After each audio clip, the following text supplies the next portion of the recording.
Hello and welcome to Medals and Mics with me, Derval and Rob. With me, David Gillick. Myself, Rob Heffernan. This podcast looks inside the life of us trying to be our best on a global stage. Like all great journeys, it didn't always go to plan, yet the lessons learned can be applied to everyday life. Every week we'll talk about winning major medals, Olympic Games, new challenges, our sporting careers and everything in between. Enjoy listening. Thanks for being here. We hope you enjoy listening. Flowgas, as a leading supplier of electricity, LPG, natural gas and solar, are proud to be the energy behind Team Ireland in the Paris 2024 Olympic Games. And to celebrate this partnership, they have announced a new Team Ireland dual fuel tariff. When you sign up or switch to Flowgas, you not only receive a market leading rate, a 22% discount and a welcome bonus of up to €300, you will also be supporting Irish Olympians through Flowgas's donation to the Team Ireland Make a Difference Fund. For more information or to sign up, visit flowgas.ie. Flowgas, energy for everyone. T's and C's apply. First year cost of €2,417, inclusive of welcome bonus, estimated annual bill of €2,717. For unit rates, standing charge, all other charges and T's and C's, visit flowgas.ie.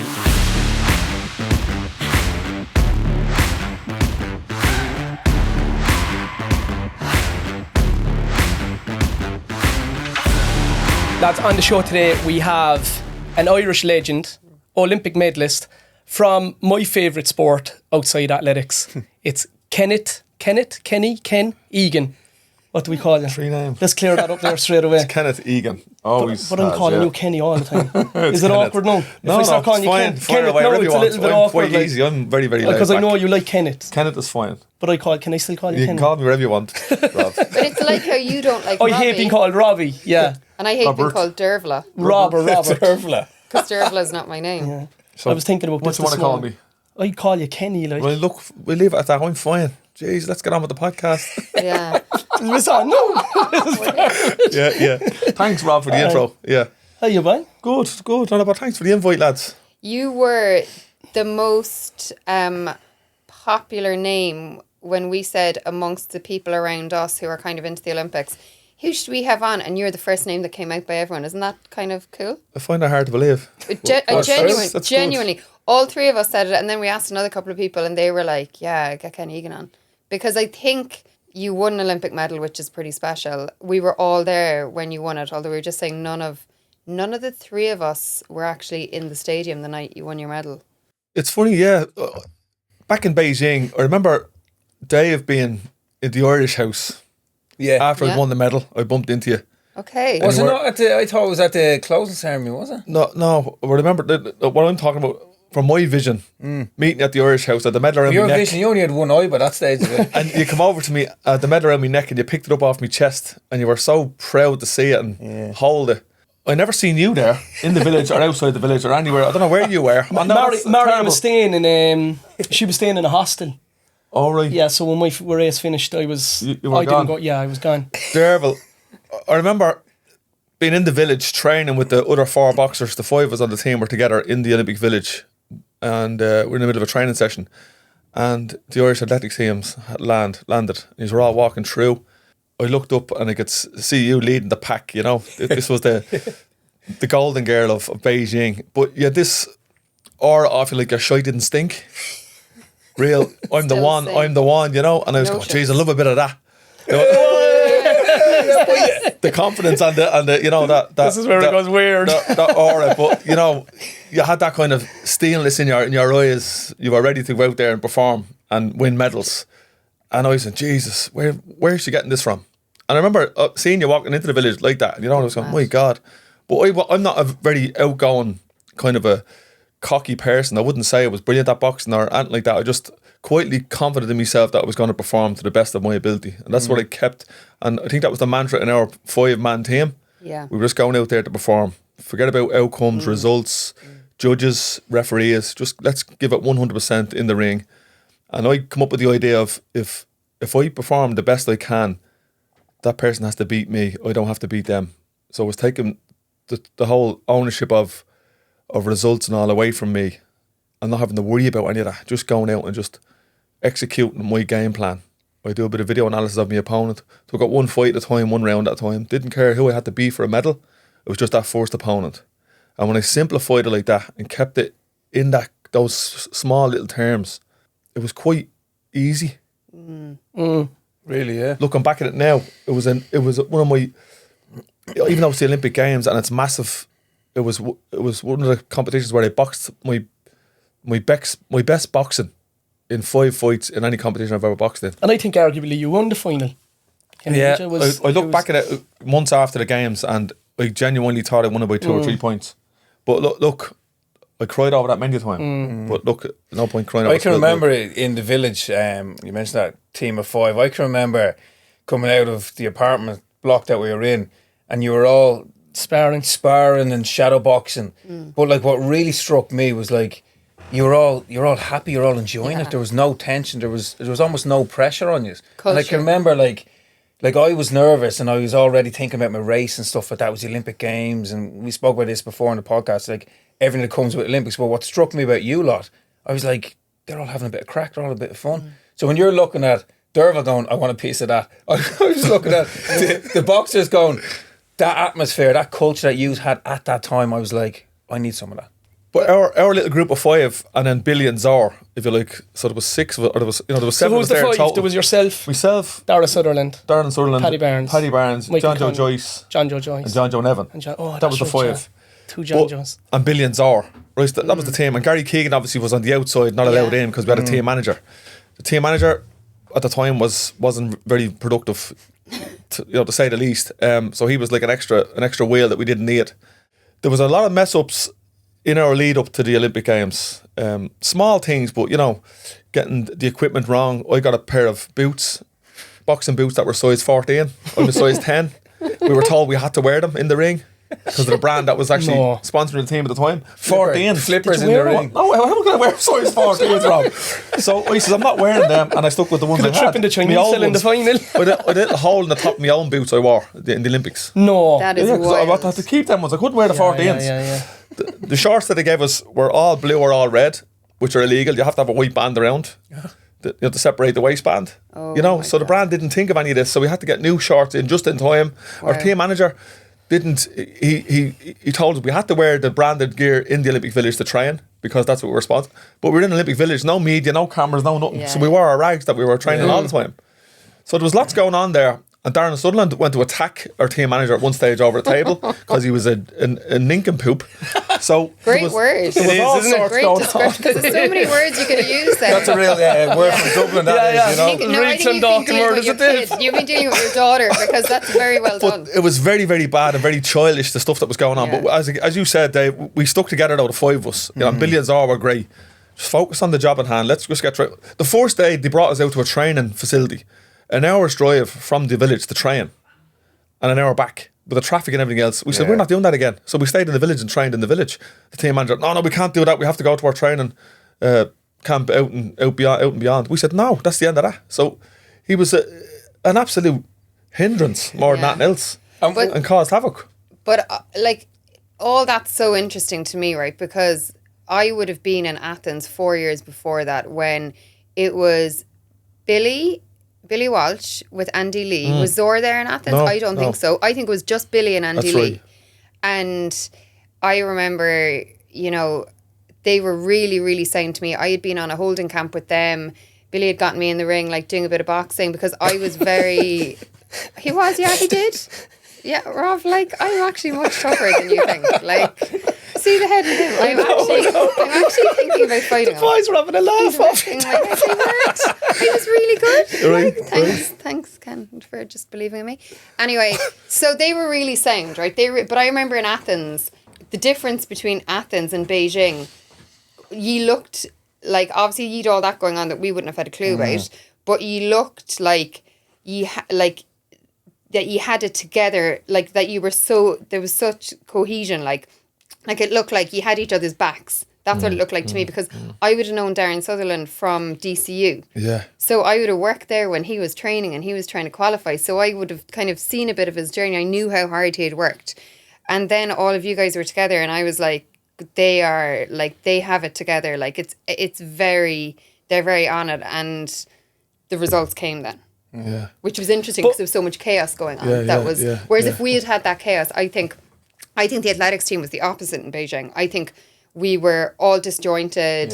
I think the management, for whatever you want to say, I just don't think there was that cohesion, and I think it was all really messy, and it impacted a lot of us.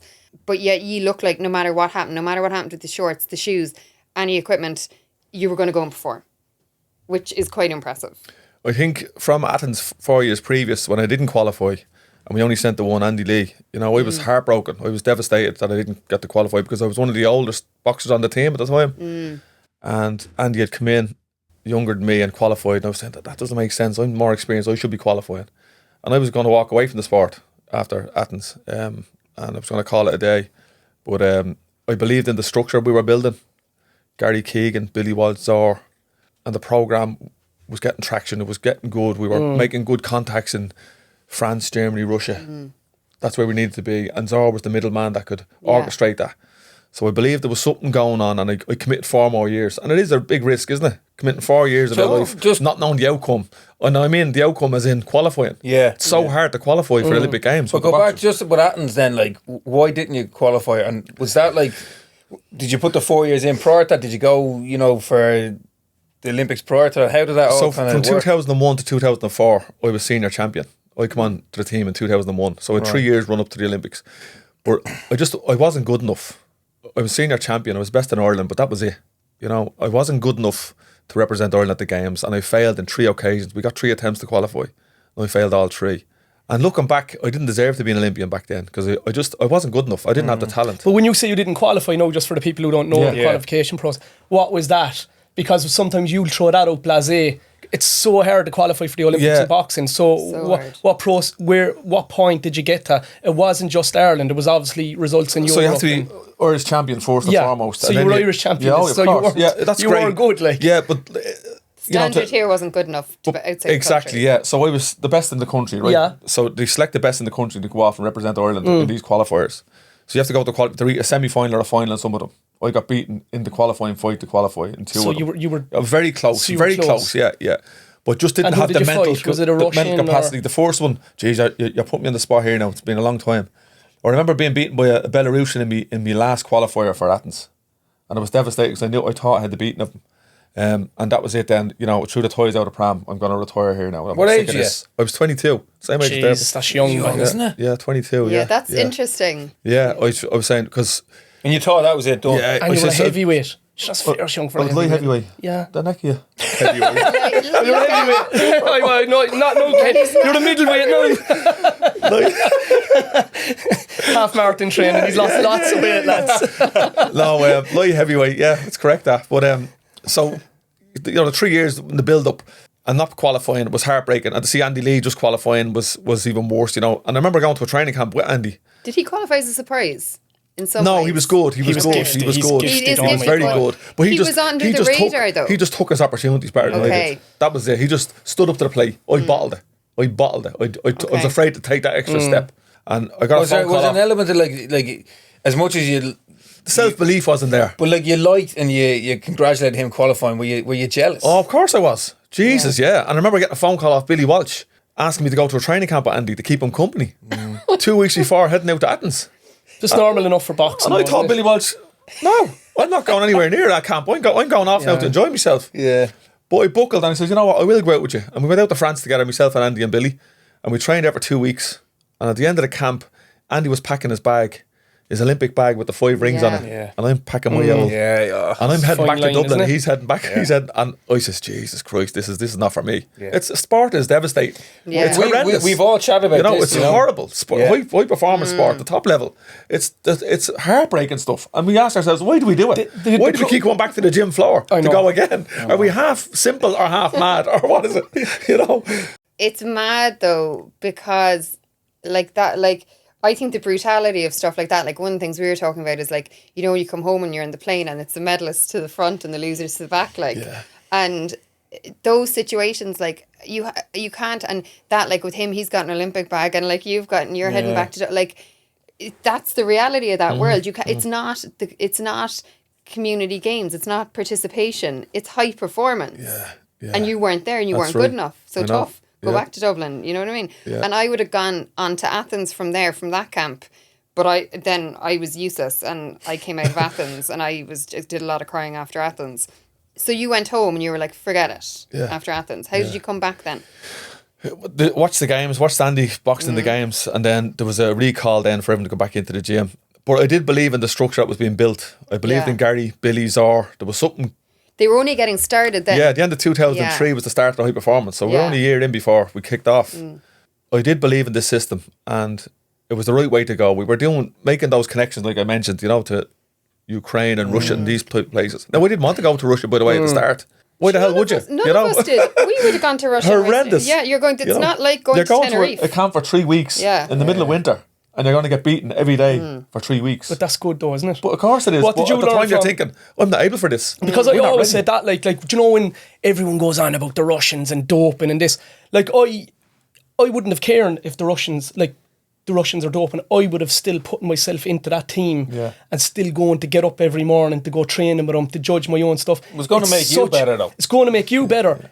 All of the rest of the stuff is for dopes to write about and to dramatise about, but to put yourself in that situation out there, did that bring you to the next level? Initially, Like, what did you learn from going to Russia? When they mentioned, right, we're going to go to Russia now next, this was 2005. There was only 5 of us went over. Me, Andy Lee was one of them.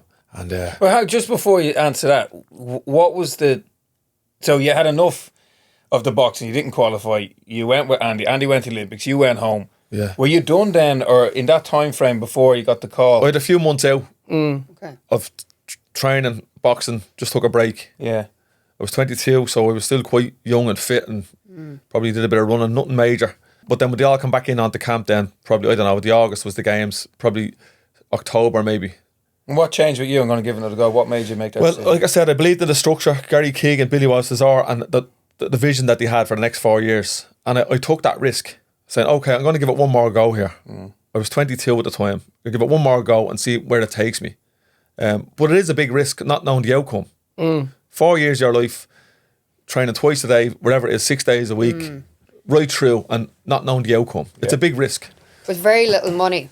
But to be fair, the boxers had better support structures and systems than the athletes. Like when I had to make that decision, or you had to make that decision, we had to go away and look for our coaches, our training teams. And like I know when you said when I went to Beijing, all of the politics of the OCI at the time, none of it bothered me because I had my support team and my training group completely different to Athens and Sydney, and I knew what I was about. Like the boxers had a brilliant setup.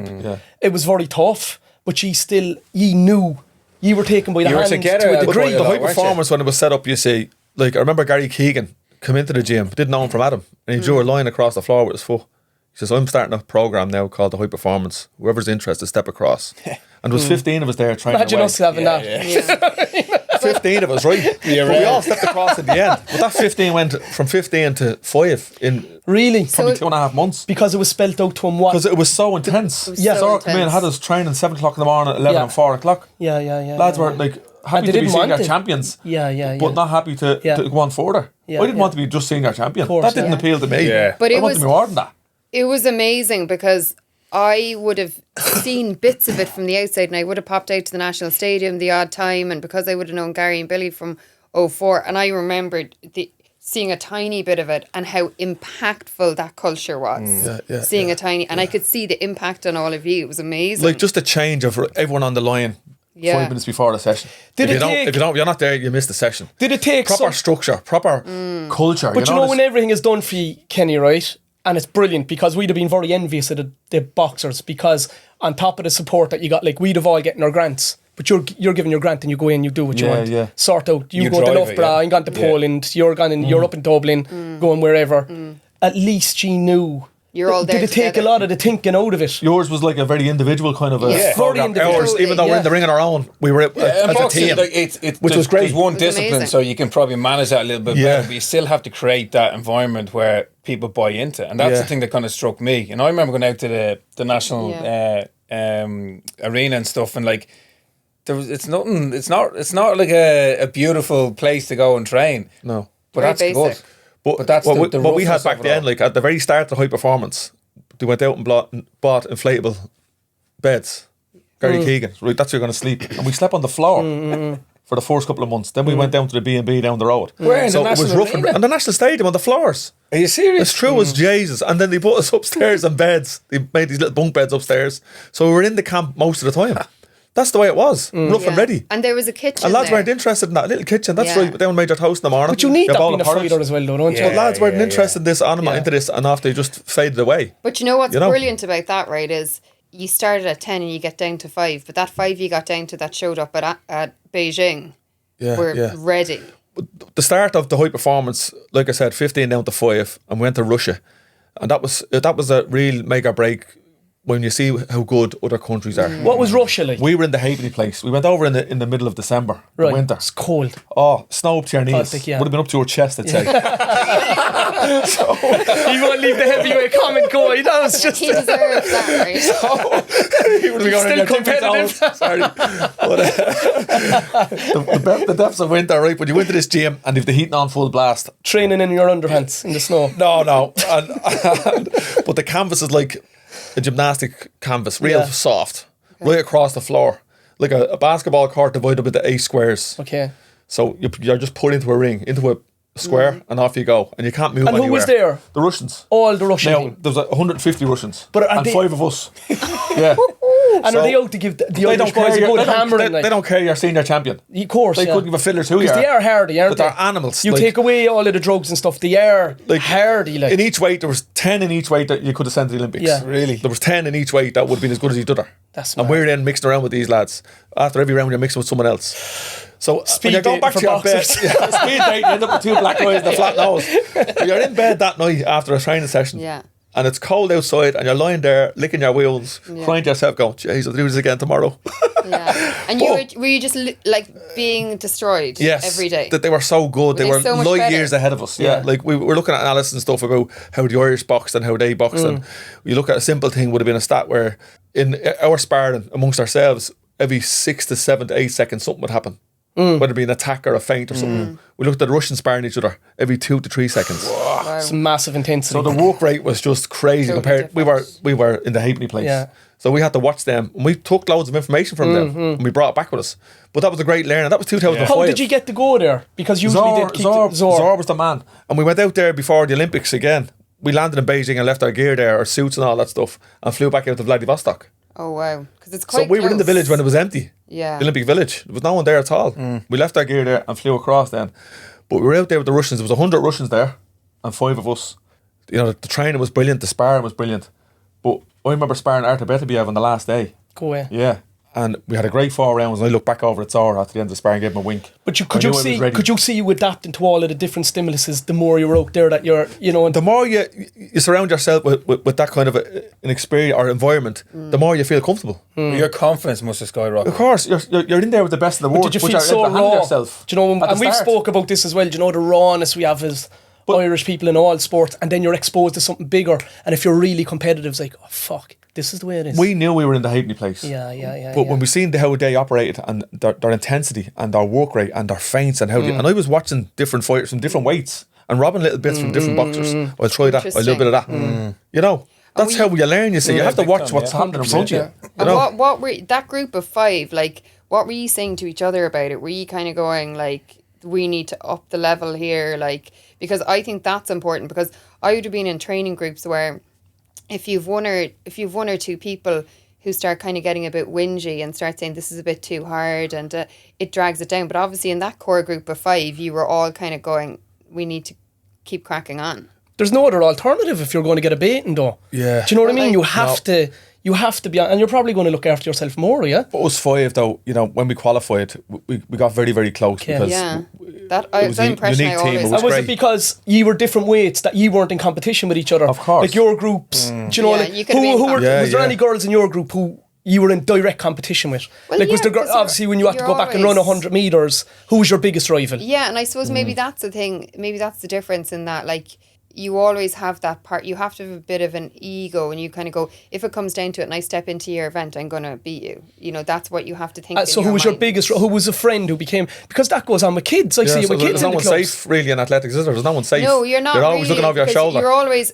There's an element, but and I suppose that's part of the way I think. You were never going to go. you were never going to go head to head with each other. You were always very defined weight categories. Yes, yeah. So Okay. there's a good yeah. support in that as well. You're not in competition with Now, each other. in saying that, myself and Darren, when we sparred, we used to kill each other. Really? Oh, Jesus. I remember What weight that was as he? well. He was 75 kilos. I Yeah. was 81. Okay. So he was a big middleweight. Yeah. Because he was so particular and perfect with his diet. Yeah. So he had more of could an be big, opportunity yeah, to he take was you down in monster, sparring yeah. as well, didn't he? But jeez, it was brilliant sparring. Me Yeah. and him killed each other. Really? I mean, Would you hold back on him because he was lighter? not at all. Okay. He opened up on him and he opened up on me, but it was great sparring. But we went to Russia then, like I said, the first time. He wasn't part of that team in 2005, but we got our asses handed to us, but we were learning. We took all the analysis back. This is what the Russians are doing. This is what we need to do. We were here. The Russians were here. We needed to rise to that, and that was the start of the turning point in the high performance. And then we just kept training away. The team kept changing, by the way. 2004 to 2008. You don't win your senior title, You're gone. You're gone. You had a streak, though, didn't I was you? consistent. I Yeah. kept Were you going. the only one that stayed? I was the only one. Yeah, right yeah. through from How many 2001 have to you won? 2010. 10 in a row. 10 in a row. So I was consistent. The Amazing. team kept changing all the time. New lads coming in. How are you? I'm Kenneth. Nice to meet you. But then look, But you know what, the gas interesting thing, and we've had this as well, like the way you were saying at the start that you weren't good enough, you weren't great, like you were still brilliant. You just needed to be exposed to something higher, like all of us were. It was unknown. you're to still You didn't know. how good you were. exactly. I was good in the small pond. Yeah. But when you step out and jump into the bigger pond, then you're saying, well, hang on a second, these lads are much better. How do I get like that? Yeah. And you There's start a to surround healthy, yourself. healthy jealousy as well, isn't there? Yeah, It's like, yeah. fuck it. And when you see the Russians and the Ukrainians operating, and you see the punches they're throwing and the way they're moving, I'd have a bit of that. Yeah. So it was perfect Yeah, for but us there's a to be in that mindset in that environment. as well. Like you could have went there and kind of went, oh my God, I'm way off this. I can't compete with them. Whereas you didn't. You Perfect took example something would have from been it. this, right? I was on the gym floor, early high performance years, and Zora came over and he landed in, and he had no English, but we got talking, and I thought it was an 8 out of 10. I thought it was quite good, senior champion. more than 6, Cock Dave. of the walk. Yeah, right. An 8 and a out of half. 10, right? And Zora in his broken English told me I was a 2 out of 10.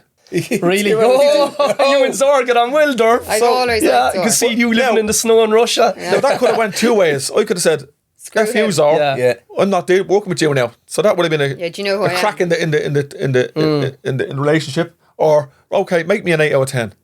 So I went with the latter. Make me the, and I trusted in Zora because he's a wealth of experience, and I could see him moving on the floor. How he moved, his biomechanics. It was brilliant, and he's an outfit. He was we've in had his these 50s. chats. It's coming from a place with him. He doesn't need to put you down to have validation for his own Exactly, life. He's exactly. just giving you a logical answer. He's being Like, honest. There's no emotion Exactly. in that. No. He's just being He's telling me very the truth. honest. Yeah, but seen again, you took that and said I'm going to work with that. Yeah. Whereas other people would turn around and go, F you. Yeah. Yeah, and they'd leave or Exactly, they'd say, "Oh, the Russians Well, are it's like doping." Derval start referred giving to. out about That it. becomes a negativity then Yeah, around, yeah, who's yeah. this fella? He's shy, he's crap. Yeah, Because your ego's after taking a punch. But lucky enough, I didn't have that mad ego back then. Where it was just okay.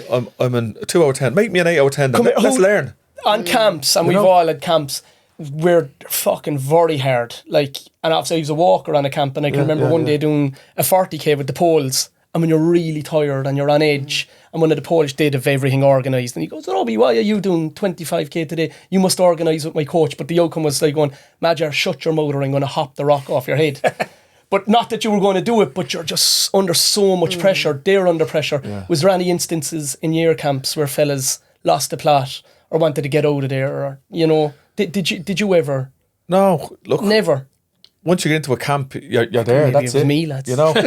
Once you're there, you're there. You just have to accept it. And But they as need tough and as support hard as as it well, is, though. like I said, we had a team. The Yeah. five of us together. We Or it could be did. a Do you know team what of I 10. mean? Cohesive. I think like when you're looking at say athletics and you look at boxing's one discipline. It's probably easier to manage and bring people together. You're not in the same categories. The coach comes in and is able to coach all the various categories, whereas in athletics, like how many different disciplines is there? Yeah. But should we so not in many, yeah. athletics, when we know, like, we have two kind of majors a year, we have the European Cup or World Cup or whatever it is, and then we have the major championship in August, why can't the camps be coordinated where you have multidisciplined events away and you have the coaches there and you have the support? You know? Yeah. Because you're aiming, like, say you're aiming for Paris now, collectively that you have a Team Ireland camp, is it at altitude for the endurance athletes? Is it at I think sea that's level? gotten better. I think it's It gotten is getting better, since yeah. We've gone. So, like, when you say that, we're still all aiming for the same championship, Dave. Yeah. And You I know? think the Same support day. structure now, like, is probably crossing different sports. So when you look at Paris, the people who will go to Paris on the broad sense of Team Ireland, they have the same support services, physios, doctors. Yeah, and he's a way better. Yeah, they're crossing that kind of ecosystem. So they're all out in the Abbottstown now, aren't they? It's the same much more of a kind connection there, isn't it? environment, For all the sports, yeah. That's why they were light years ahead, though, in 2008, with that system that was put ahead in Irish sport, not in international sport, because internationally that's what was happening everywhere. Yeah. But you were light years ahead and getting systematic and getting analytical. Like, that was the big thing, that, like, you were coming back and you were learning all the time. And you had Zora, you had Billy, like, it was very impressive. But do we not all do that ourselves individually? It's just a normal... It's not light years. I think it's a normal way to be thinking as a high performance person to maximise your... But you're relying on the individual. Yeah, but when you're doing it as a sport, maybe they brought it together a bit, like, you know. When you're doing it as an individual versus doing it, as a sport and as a group, I just think when they started having problems in Beijing, I think the cracks don't come as quickly as maybe they might have come for us at different times, because the foundation maybe wasn't, for me definitely the foundation wasn't as strong. But there's another turning point in my career as well, when I was in the gym floor in the stadium. That's where we trained, obviously. And I was in the ring sparring and I couldn't hear the coaches saying anything. They purposely stopped shouting instructions. Okay. And I was lost. Go on. Now I'm a 6 or 7 time senior champion at this stage. Right. But I'm too dependent on, instruction from Zara and Billy. They stopped for a reason, to see how I could handle it without being instructed. That's interesting as well. To box on my own, a It's cord. really good, yeah. And I was lost. Were you? Yeah. And I was looking they didn't know what to do. No, and like, I just froze. Didn't know what to do. Didn't know how to put the combination together. And the bell rang and it was over. There's a lesson now, Kenneth. You have to box on your own now. You have to use your own brain. And they were right. I had to think for myself. But sure, It was a fascinating lesson. That's what we're told. So dependent on shouting. Yeah. A jab or a hook or move to your left, move to your right. I know well what to do. But it's very comforting having. But they were enabling it, you see, because they were. We're told that to give with me kids. instruction. Yeah, We're told that, you know, let them before fall. a match, Let give them them fall. instruction at the after. Leave him alone. That's Yeah. really interesting. It was great, yeah. And it's like that even in my own event, 400 metres. Like, it took me probably till 2000 and it was late 2008 going into 2009 until it clicked. I remember doing a time trial over 300 metres in Lanzarote very early 2009 and it clicked. And my coach at the time, all he said was go. And I ran it by myself. Yeah. And I remember Rooney, who I was training with at the time, came up to me after and he was buzzing. And he was like, you've got it now. You've got it. It's clicked. And it was right. But that's a confidence thing with the coaches as well, because I think the coaches could go, and they're trying to validate their own role by overcoaching. Whereas if you're really confident and they've coached you earlier on in the year, no, Kenny knows what to do. Leave him alone. He knows what to do in any event. Instead of, and you find the guys coming in on camps, and because they've had their teams working together, we could have people coming in on our camps at Olympic Games who we've had no dealings with, and the next thing they're trying to give their voice. It's like you don't But it's almost know. gone back to like empowerment. They empowered you that day without you actually realising. Yeah, it was a great lesson. Fantastic lesson. I know what I'm doing. There's no hiding in your game though. No, Do you know, it's the there's not, purest. It's like, amazing. It's the... So then in But, Beijing, like, There's I know, I want to know about but the like there's that connection you have with a fighter sometimes where, you know, it's almost like it's intimate. You're looking into his eyes. You know that eye contact, and you're looking at him. When he's trying to punch you in the face, you're trying to punch him. You're trying to kiss him, are you? But it's so, you know, but there is times where you catch him with a shot and he'd kind of recognise it. Yeah. And he wouldn't give you a thumbs up, obviously, because his gloves on, but it'd be it's a almost respect. a respect thing Respect. in the middle of a fight. Yeah. It's fascinating. It's a huge You amount know? of Oh, respect it's great. in it, though. It's brilliant to see, you know. But like there is those fine lines where you're in a ring with someone and you know you can beat them. You're just better, right?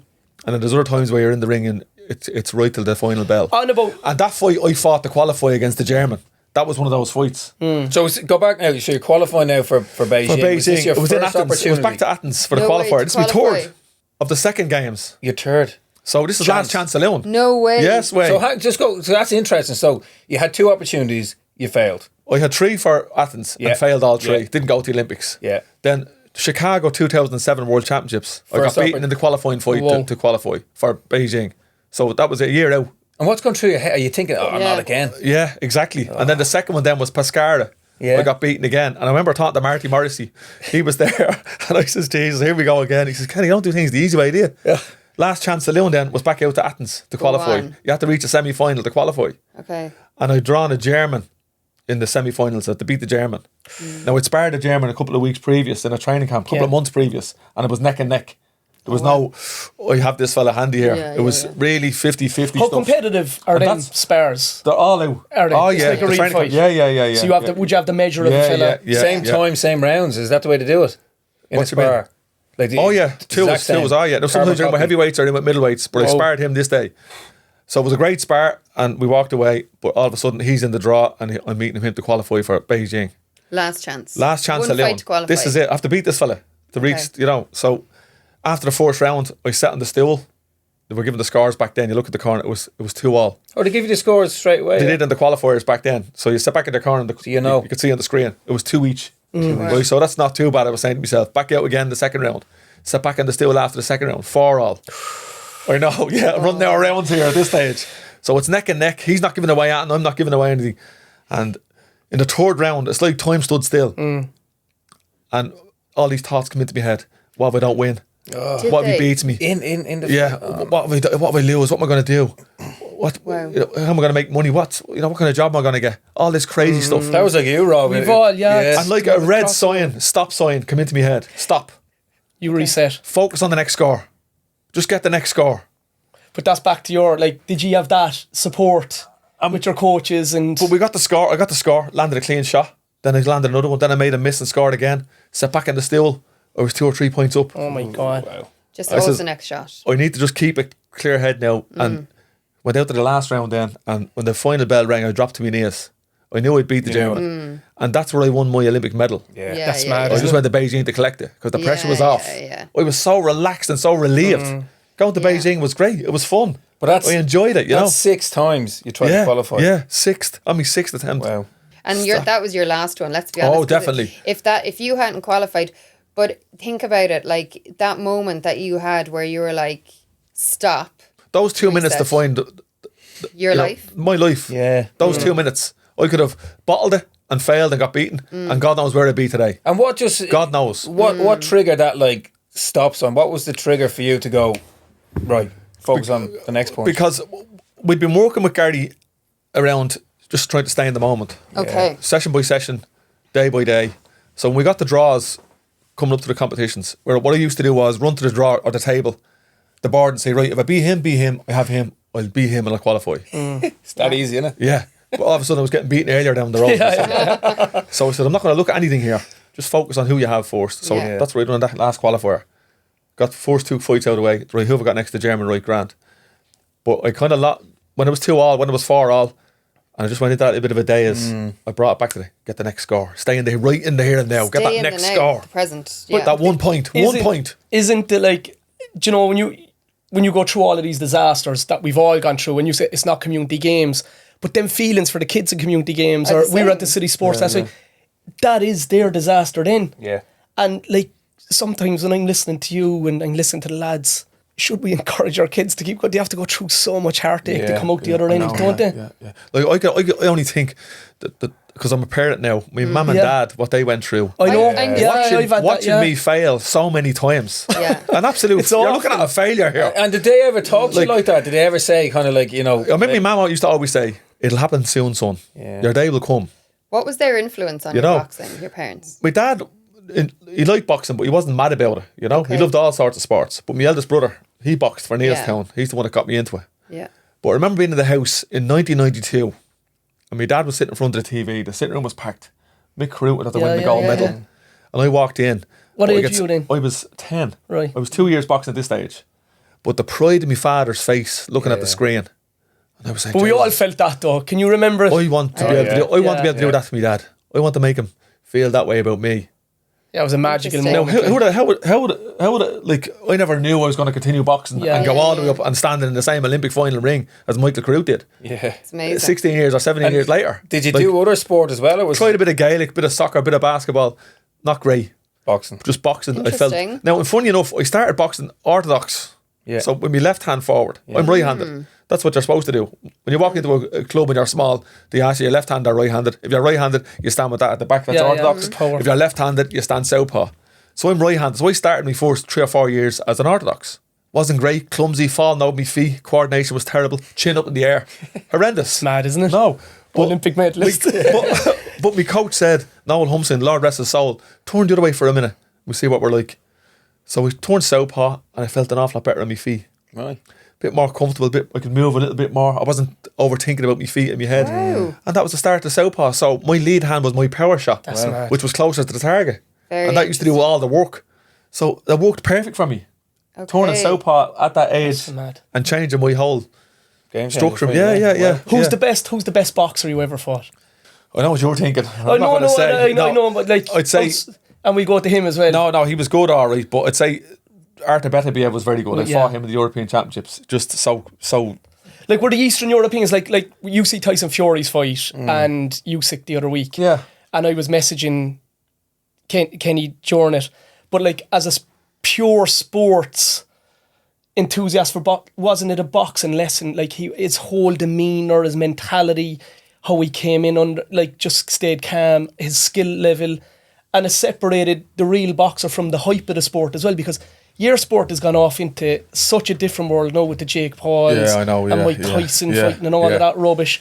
Was that a real win for boxing? Like the purest boxing you'll ever see is amateur boxing. Yeah. At the The highest level. Olympics. Yeah. 100%. European, world, or Olympic Games.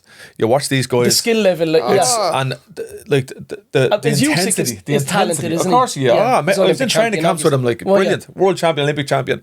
But he was brilliant and a great crack as well. Yeah, Used to have a laugh he's and a bit of a quirky, banter. isn't But his ability to move his body the way he moves it at such a big man is amazing. But he's so intelligent, isn't he? Yeah, but he's always thinking 3 or 4 steps Yeah, ahead. yeah. He can read a fighter very well. He knows when you're going to throw a shot, where to be.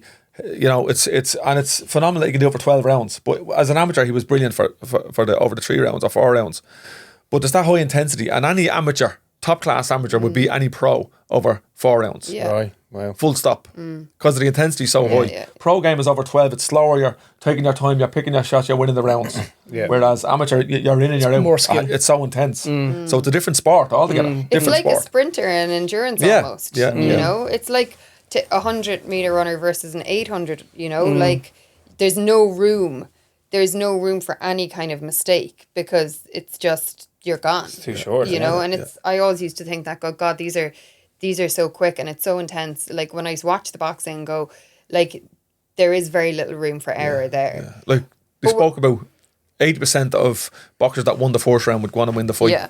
Yeah. So you can't go in and Shows suss your the opponent stats. out for the first round or anything like that. You're in. You need to know. And it's light and fast. Your reaction, you're moving, you're attacking, you're sitting back in your stool. You've only 50 seconds, 45 seconds. It's not a full minute because when you sit down and you get back up, you go again. It's 45 seconds and off you go again. So, like, because that's interesting then. So you got to get going the minute. And what you have to do is you have to try and figure out then what your opponent's going to do. Yeah.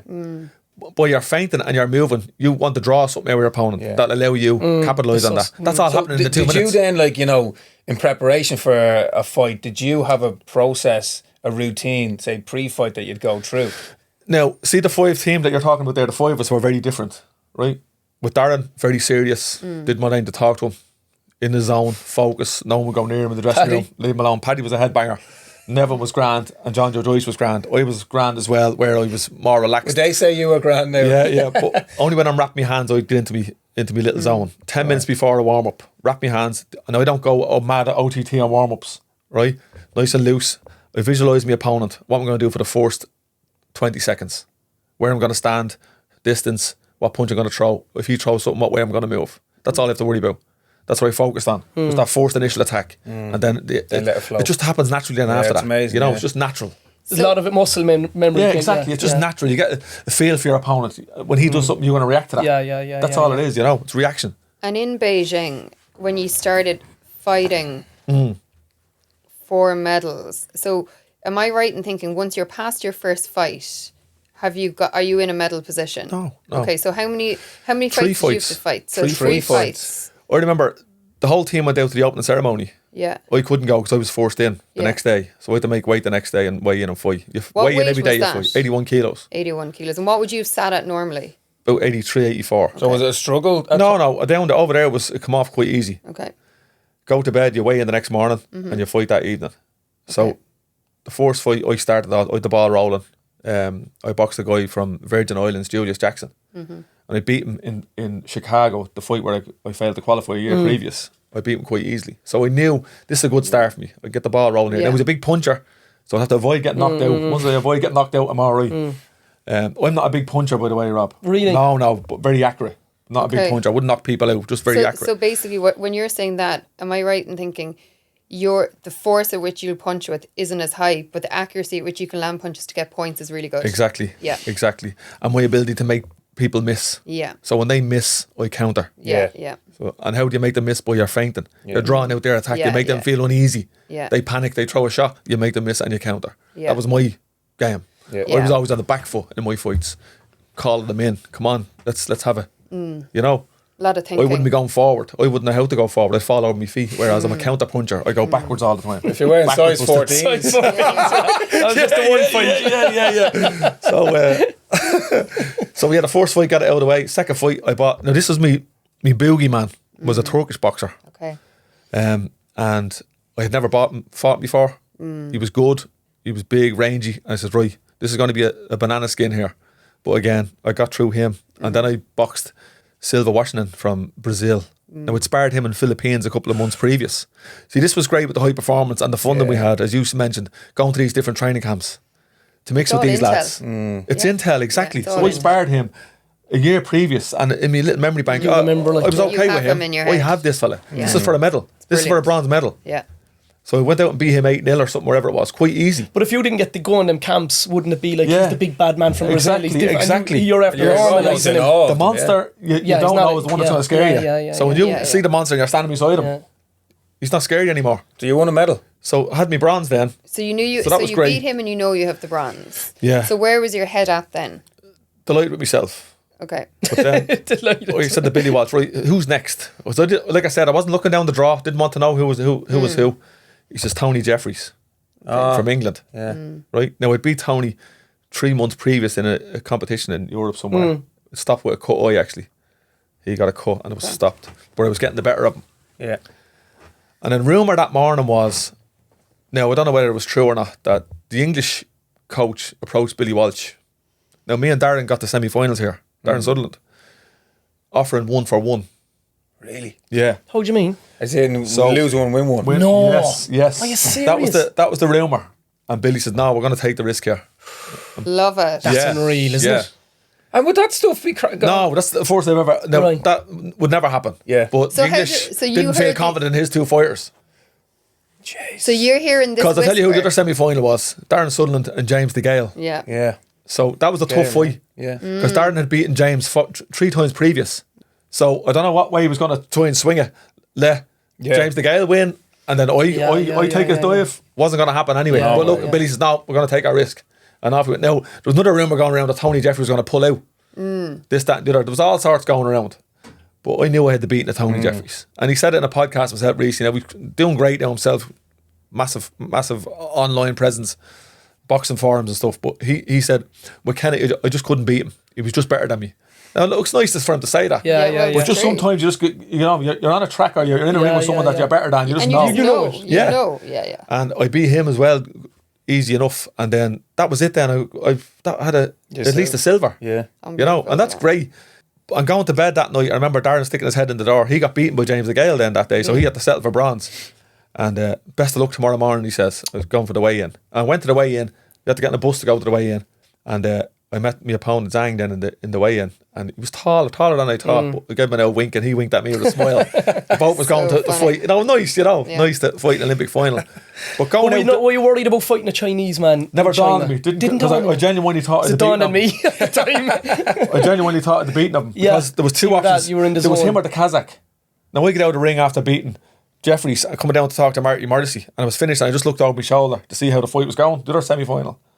And I got wind that he had won, the Chinese Yeah, opponent yeah, won. yeah, And yeah. I was happy with that because the Kazakh was smaller. And it never dawned on you No, that no, there could be any no. I had to beat this guy. political No, advantage. because the boxing was quite clean. Okay. The judging was always very good because it was watched by so many people that it was looked after.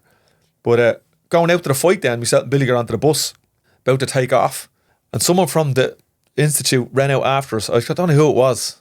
We were on the wrong bus. We were heading off somewhere to the sailing area or something.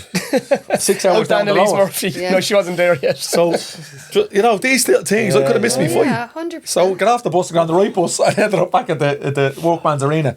But the rest is history then. Just going out, and it was great to have the family there. And They were all you there. could hear the cheers in the crowd. You know, it was this unreal. little pocket of Irish, Yeah. ole, ole. You know, But obviously, Sean, Great. you had massive mental strength from winning the bronze and staying focused, because you could very easy with friends and family. Suddenly, you're an Olympic medalist, yeah. and maybe you could have taken your eye off the ball going into the semis. The type of person I am, and look again, going back to that being laid back and not too hung up on things. I left the village after I won my bronze medal and went out to the family. They were staying in some place called the Den. Remember the Den? No. Like a hotel-y kind of a place, and sat down with them and had a bit of crack with them, just to get away from the Olympic thing and just to chill out with the gang Intense in the village. and have the crack and just right, what's next? Bit of a laugh, asking how the lads get on. Great crack, great piss ups, having a good bit of banter, just normalising things. Right, so lads, I'm going back to the village, and off I went back to the village. Then just take a break from the. It's hard though. Do you know when you come, because we're all institutionalised at that point. You're in camp. You're in a complete bubble. It takes a while to come back out of it. So even after you win a medal, or you just want to go back. I can remember going back to the hostel with Marion in Beijing. I just wanted to be there. And we've all so you won a medal. I nearly won a medal, and she's roaring crying in the hostel saying you should have won a medal. Jesus, yeah. And the minute and I've had this with the lads, and you in Beijing, like, to a huge sports fan, you suddenly become a superhuman. And you're nearly afraid to talk to you, even though I didn't know you, but I knew the lads. I can remember coming home on the plane and all. I remember seeing you in the airport. Suddenly you were like, You're afraid to go near them. I remember we were on the flight and we stopped off in Frankfurt. Yeah. That's when I got talking to you. Yeah. And you said to me, "Fuck that, I'm not going back to Dublin." Yeah, that's exactly what Am I right? Yeah. You didn't want to get back That's to so them. fun. No, I didn't. Was this Couldn't before face or it. after you got your husband now? Come on, these are the You're details talking we about need, the fact that Derv. I met Peter on that flight. I had met Peter at the closing ceremony, and then I sat next to him on that flight. Oh, very And I good. sat next to him. She arranged Who that. he'd know. Right. And I sat next to him, and then I said, like, I had gone back after Athens. I had landed in Dublin, and I found it so hard because I was so disappointed. But genuinely, for Beijing, what I remember about that in Frankfurt and you, I was so happy for you, and I was so happy for the boxers because of that, because I had that bit of an interest from the 4 years before, and I was delighted for Billy, and I was like, as happy as I am for you, I need to go now, I need to be gone. And I got off the plane and I got it. And Where'd you go, to a festival or something? Or? I just went, and I had a friend of mine who was in Germany, and I just went, like, I don't even know where we went. We just went down somewhere and just went to the Blur. piss for a few Yeah, days. it's very big, isn't it? Who is he? Who is he? Who is he? Yeah. Anyway, so yeah, like that. Peter's on the plane home. Get this one out of the system. So I'm going to move on. All of these points. Brilliant. Yeah. But before we had that conversation in Frankfurt. He was a good-looking fella as well back then with a medal. Yeah, I thought he Were you was not great. tempted? Go on anyway. Frankfurt, Anyway, before Frankfurt, we were in the airport in Beijing, and I've talked about this before to Rob, but I don't think I've said it on the podcast. And things went really badly for a lot of the athletics in Beijing. I was included in that, so it was Gillick. And things have gone brilliantly for all of you. So it was very obvious. The contrast was so obvious of what nailing it was and what not nailing it was, right? And Rob started having this conversation with me in the airport in Beijing, where he was like, everyone's saying you're done. Like, you're... And I was like, we're in a coffee shop, and you were there with your medal. Jeez, You had your medal, and you were sitting there. And I was looking at you with your medal, which was the visual representation of the fact that I had clearly not won a medal and that you were so brilliant. And Rob was going to me then, no, everyone's saying you're done, and they just don't want to say to you, you've 1 year to save your career. Like, if you don't run fast next year, like, forget it, you're done, you're never coming back. And 9 months later, I went out and I ran faster than I'd ever run before. Yeah.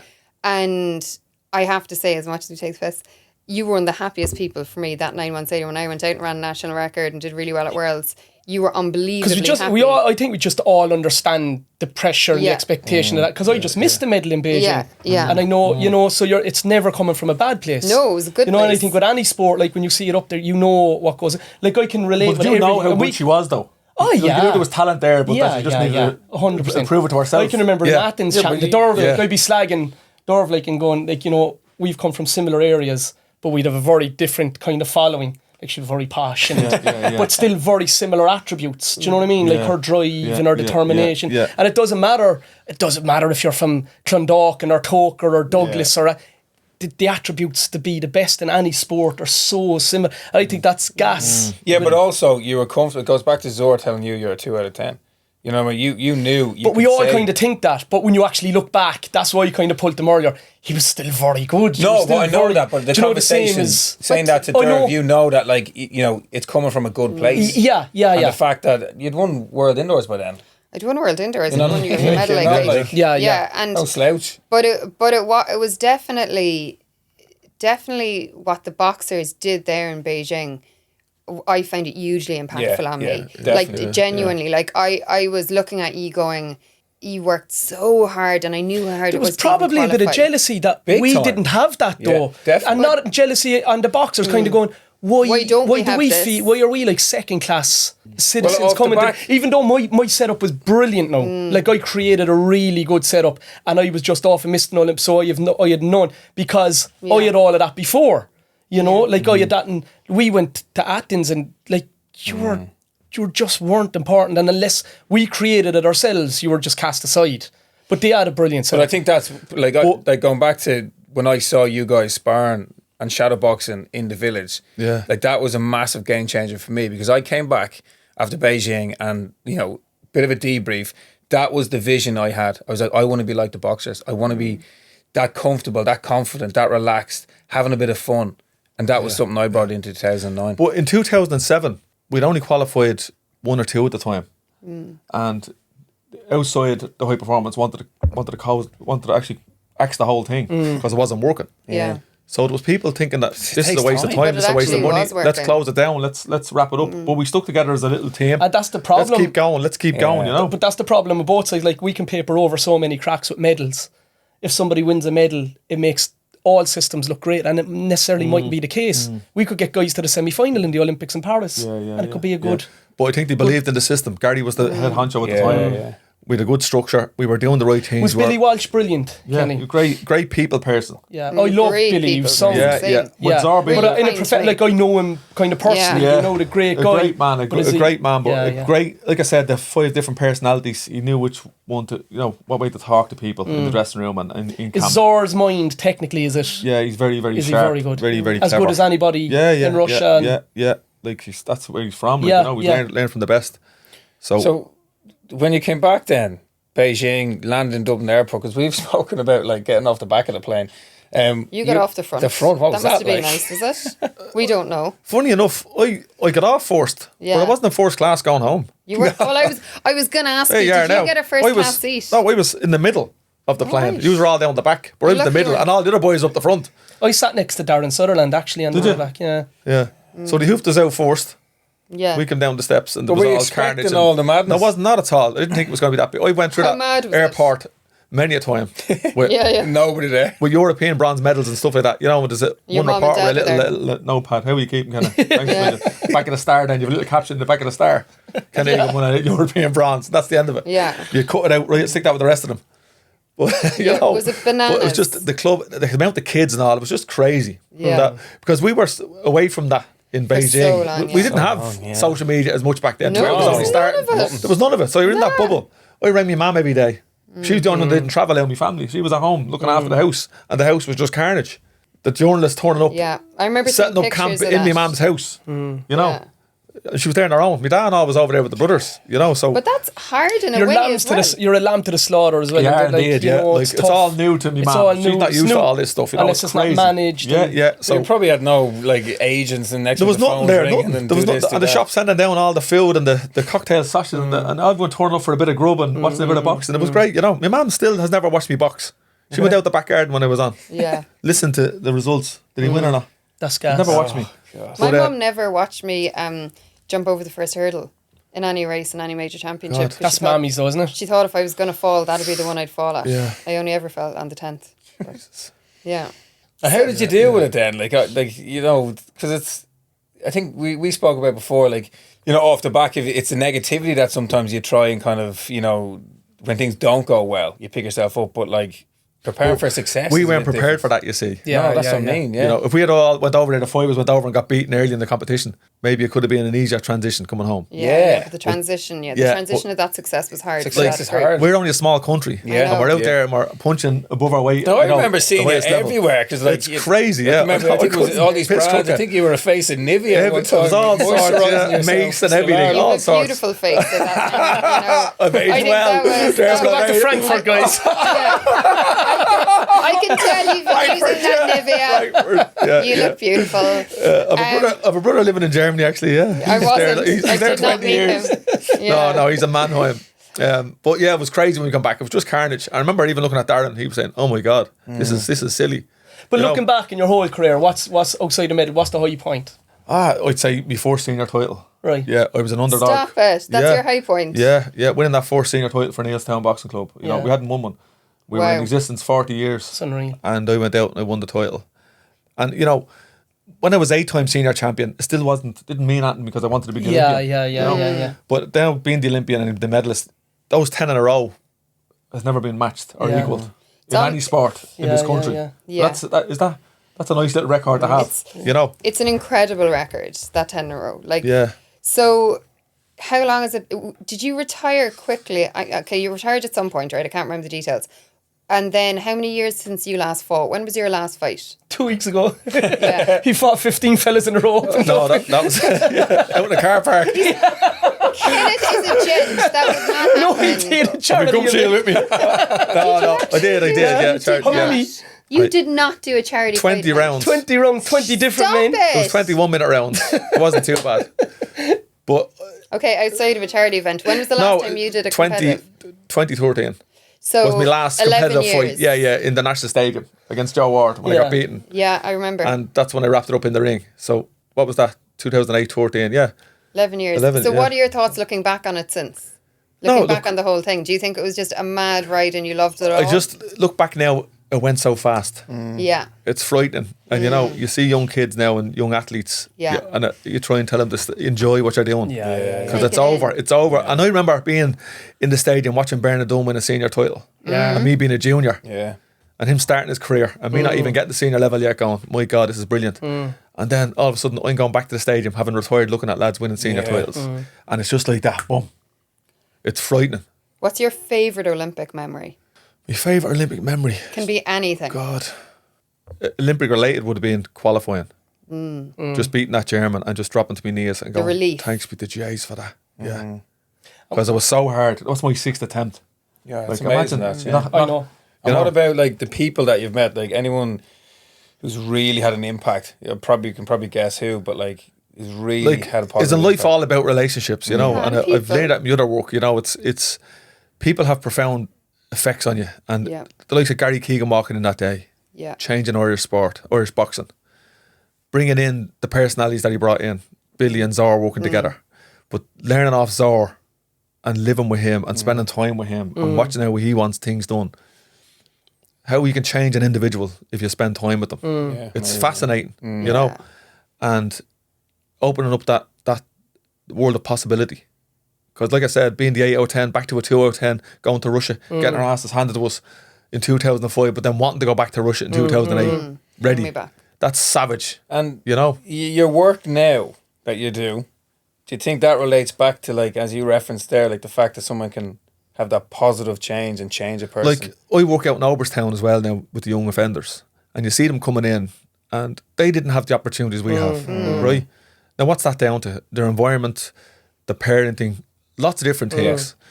But if I can go in there and even by speaking to them the way I speak to them and educating them around certain things, if I can just plant one little seed in one of their heads that they can be a better person and they leave there and don't re-offend and become a good person, that's all we can ask for. Massive. You know, Zor had that effect on all of us in the gym, and Billy and Gary.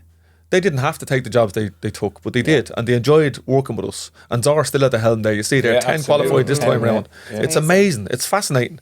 But the amount of lives that Zor has changed in the country. And when I come back in Beijing, the amount of kids that got back into boxing clubs. Yeah. You know, it's that ripple effect, isn't it? Headlines. Who's Yeah. our biggest hopes in Paris? It's a good question. Joe Gallagher is very good. He's training with Eric Donovan's doing a bit of training with him. Oh, fab. Obviously, Kelly Harrington is going well as well, you know. Grania. Aidan Walsh could pull another medal. He could, yeah. Look, again, and it's all down to the draw as well, you know. Yeah. Let's call a spade here.